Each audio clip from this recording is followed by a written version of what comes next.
Hello everyone, my name is Wayne. And I'm Rebecca. And we are your Bourbon Journey. Welcome to episode 42 of Bourbon Trail Tales and Tastes. It is May 20th of 2023, and this weekend we are starting the completion of the Kentucky Bourbon Trail. Hard to believe.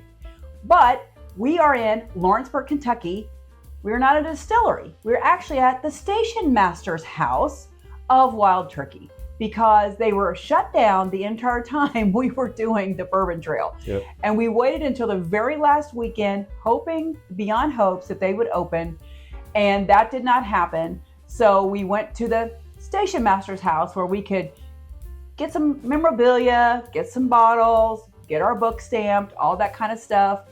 And then we made several trips since then. And we'll cover a couple of those as we chat. But it was the last weekend and we waited to then because we love Wild Turkey. What do you recall about going there?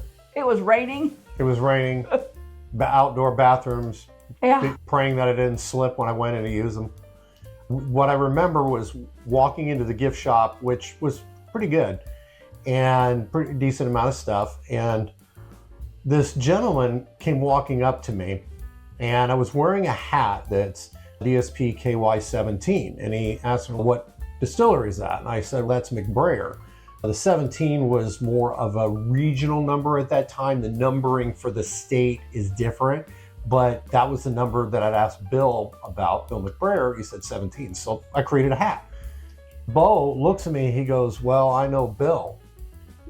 Really? So he started showing me pictures on his phone of the Cedar Brook property, which was really close by. Almost adjacent to Wild Turkey. Yes, and that he had actually toured there and had taken Bill out there and a couple other people to tour the property. He showed me probably 50 or 60 pictures on his phone.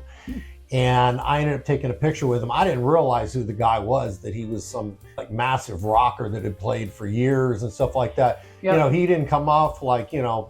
pat himself on the back like, yo, I'm all that. I just thought this was a regular employee. Yeah. And he still is, don't get me wrong. Just a really low-key, average guy that makes the world a better place. And it was a wonderful visit. Bo Garrett is his name, Yes. his first and last name. And I actually have been following him on Instagram because he was so in tune with what was going on with the remodeling and the expansion and everything else at the distillery. He kept saying, it's getting close, it's getting close. And he's one of the reasons I kept hanging on thinking maybe we'll get to go. But we did later. But that was a great experience. It was our first time meeting him. And then we went there to the same place again. So we thought it was going to happen. I was glad we did not wait because then in February of 2024, we were out doing some other things on the trail and we wanted to stop by again to get some bottles, things like that. And I had talked with the folks there and they said, well, you know, Jimmy often comes in the afternoon. I'm like, really? Anyway, we had given a card and had crossed our fingers that if he did come in, she might actually give us a call.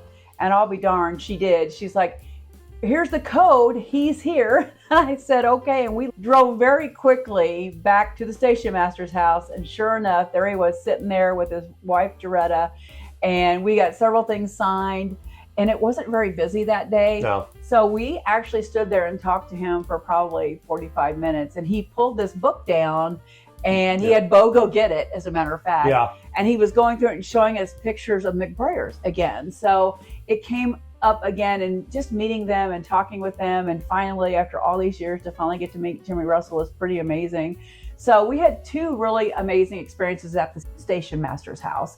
Then a year ago, September of 2024, which would have been, 7 months later from that visit, we finally got a tour there. We went out early for the Bourbon Festival.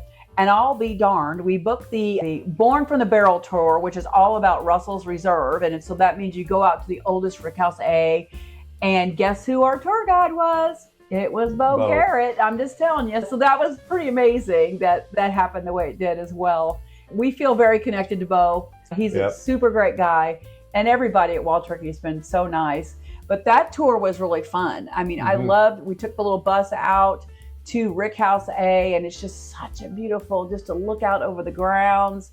And it's funny, we've talked to several people that have done this tour, and Alex Castle, who used to work there, and she's teeny tiny little thing, if you know her. And she said even she had to bend down because everything was so low. So, and she says, and the giant spiders in there. So that was pretty funny. But the smells in that rick house. Oh, yeah. Oh, my goodness. It was just amazing. And just to be able to, it was just felt like I was being in part of history there that's been standing there for so long.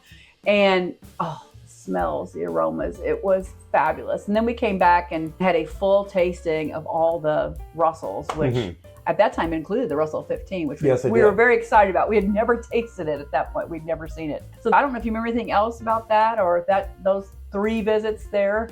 You pretty much said it all. I still remember the Rick House, and it's just funny thinking about Alex Castle, because she would be a point guard in the NBA, and I'd be a center. And then when she's saying, I have to duck, I'm thinking, wow, you have to duck?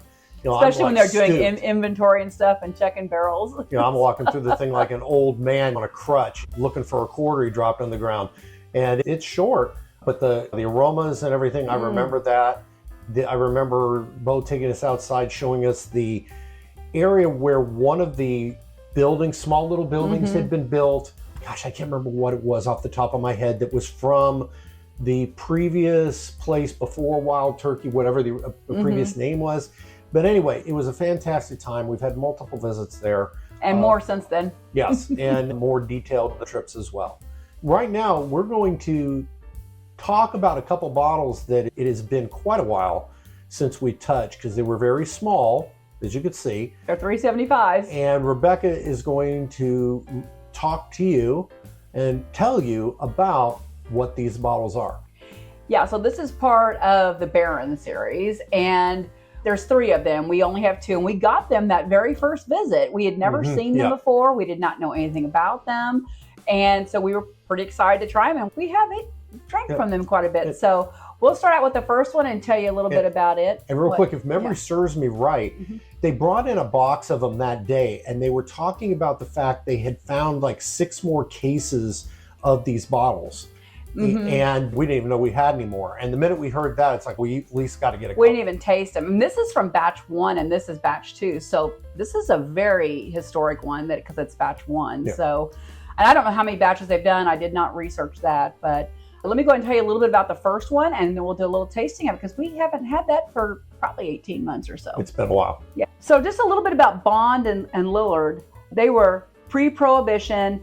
In 1820, distiller John Bond made the earliest commercial distilleries in the area. So after his death in 1842, it began to be run by his son and grandsons, William F. Bond and his brother-in-law, Christopher Lillard. So they officially formed the Bond and Lillard partnership in 1869. During a time when the bourbon industry was developing, it was well known and very popular. As a matter of fact, something they're really known for is at the 1904 World's Fair that was held in St. Louis, Missouri. They were awarded the grand prize at the Louisiana Purchase Exposition called Bears No Equal. The judges praised its delicacy of flavor, beauty in the sparkle, and the superiority in strength, triumphantly declaring that it would bears no equal, and it was cemented their reputation. So this is a Kentucky straight bourbon whiskey. It was distilled at Wild Turkey with their traditional mash bill of 75% corn, 13% rye, 12% malted barley. It does use charcoal filtration. It is a minimum of 7 years old, which means it has some older distillate in there, and it is 100 proof. And like we said, it's a 375 milliliter. We got it that day for $49.99 at the station master's house. So, the funny thing about these 2 bottles for us, thinking about this, is early on in the trail, we were buying a lot of things. And over time on the trail, we started learning to modify a little bit.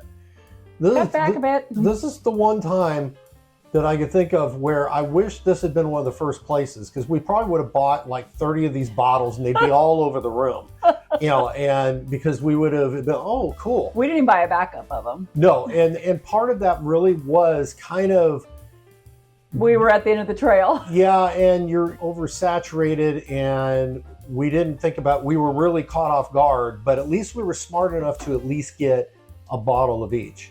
So let's check it out. What we are starting with, which one here? Bond and Lillard. Bond and Lillard. It's very gold. Oh my gosh, when I yes. was pouring this, I thought, wow, that's almost sun yellow. It's so golden. I'm thinking of the song Goldfinger. It's got a very light nose on it. Kind of a light cinnamon, maybe a light honey. And I'm just thinking back to what it said about the World's Fair, winning the big award there, and how they thought it had a sparkle to it. And it was just crystal clear. And it is. It's very clear. It's beautiful. And I can see where this would have been really popular in 1904, right? They weren't doing heavy barrels at that time or really high proof or anything like that. It didn't say in the article that I found whether or not it was a bottle and bond at that time. It is not a bottle and bond here. It's got a very pleasant nose. It's got not bad legs. I'm still stuck on cinnamon and honey. There might be some reason I'm thinking there's a nuttiness, but that just can't be. I was getting a little bit more of a zest, like a lemon zest to it. And I don't know if that's the color really influencing me here because it's got a lemon look to it. Let's go ahead and give her a taste. Give her a try. It's the 1904 World's Fair winner. Cheers. Cheers.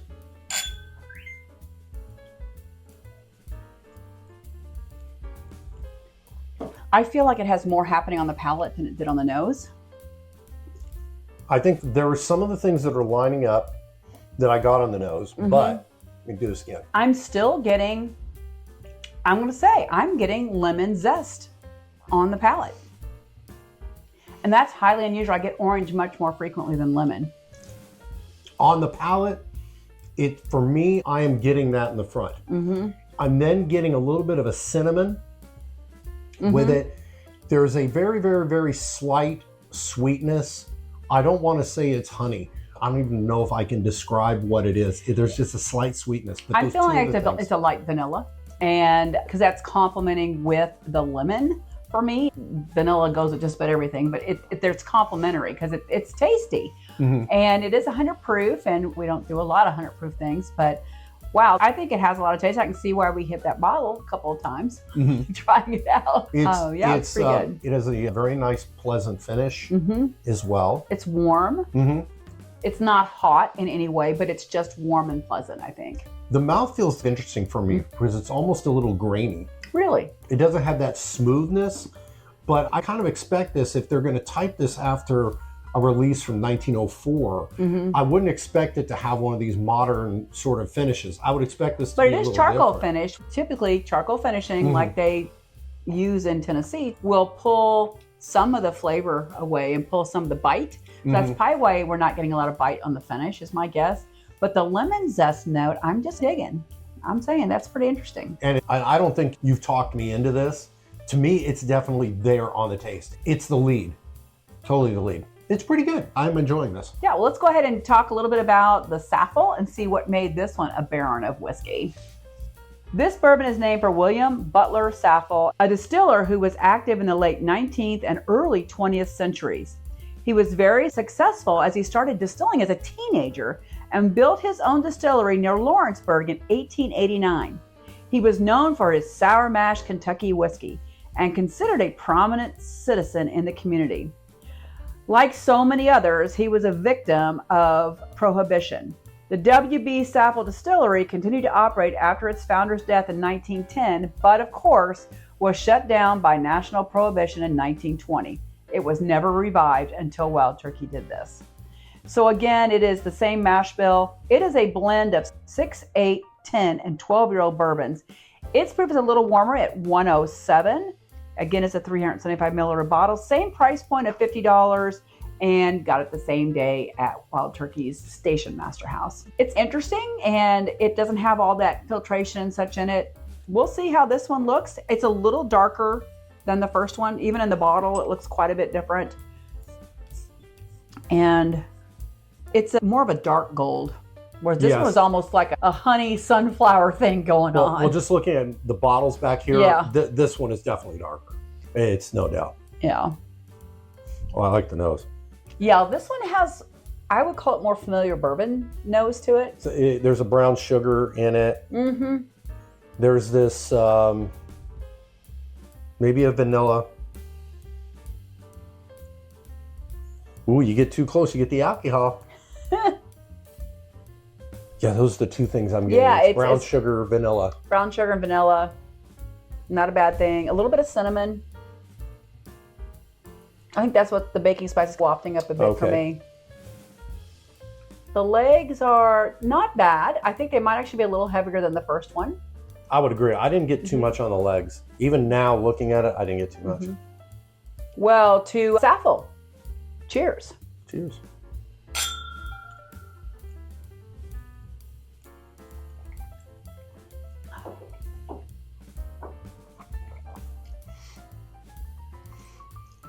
That tastes like a traditional bourbon to me. It tastes quite a bit like Wild Turkey, to be honest. Yeah. It has, I'm getting cinnamon on the brown palate. sugar. I'm getting brown sugar. Those are the two things I'm getting. I'm getting a very pleasant mouthfeel with it.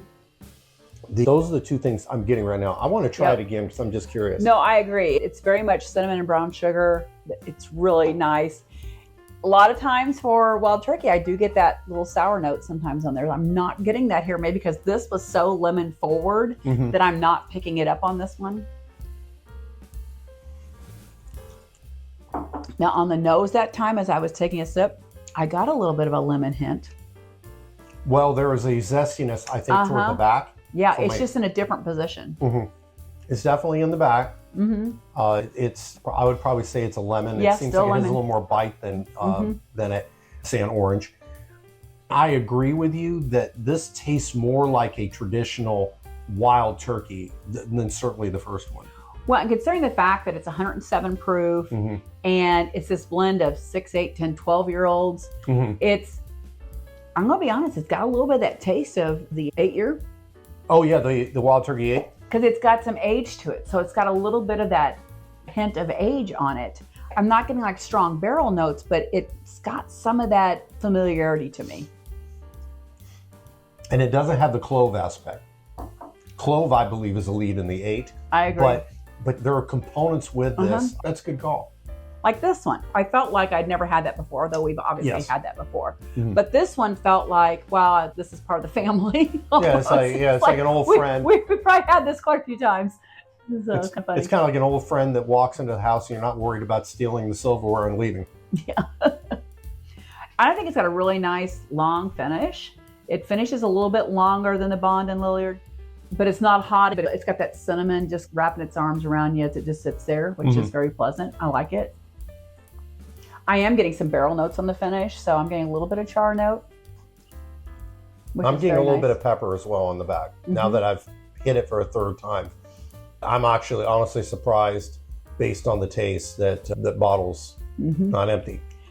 Probably because I hide it behind some other bottles over here on the one of the Wild Turkey shelves, and they're little bottles, so they're not seen. Yes. And I do that on purpose sometimes. That's all we have of it. I do that. Yes, and it's probably one of the few times, like I mentioned before on the trail, that I really regret that we didn't buy more. And I do wish we'd gotten some more. And although I have seen these available, and just never seen the Rippy one. Yes, the Rippy one is actually one. If Brad Bond is out there, Brad up in Revival, I would love to get a Rippy, because that's the third part of this component. These bottles I've seen go anywhere from $150 to $200. Yeah, it can get a little pricey for sure. But I just want to say that even though our first visit at Wild Turkey was at the station master's house, and actually our first and second visit, we make a point that several times a year we go out there. And sometimes we just go out there to sit on the patio and enjoy the view, have a cocktail. They do make some pretty good cocktails, or get a neat pour. They have a kind of a cool gimmick. If you get a cocktail or a neat pour, you get to keep the glass. We got to the point we just didn't need any more glasses, so we would tell the bartender, there's someone else in here that needs a glass, you can give them our glass. So they didn't get one. But it's just so pretty. It's a beautiful visitor center. And in the afternoons, it's plausible that you can run into Jimmy Russell. So that's always a bonus. And we have seen him at that facility as well. We cherish our times out there. It's a little bit of a drive. I will say their gift shop isn't that great. If I have to give them one knock, they just don't have a lot of really cool like clothing items. They do have socks, and they have a really cool thing you can shake, gobble thing. And you have some things that are like distillery only type of 101s that are in the prettier bottle, like the like the rare breed bottle, and some single barrels that are pretty interesting you can get there. But it's pretty rare to find any of their allocated things there. It just doesn't seem to happen.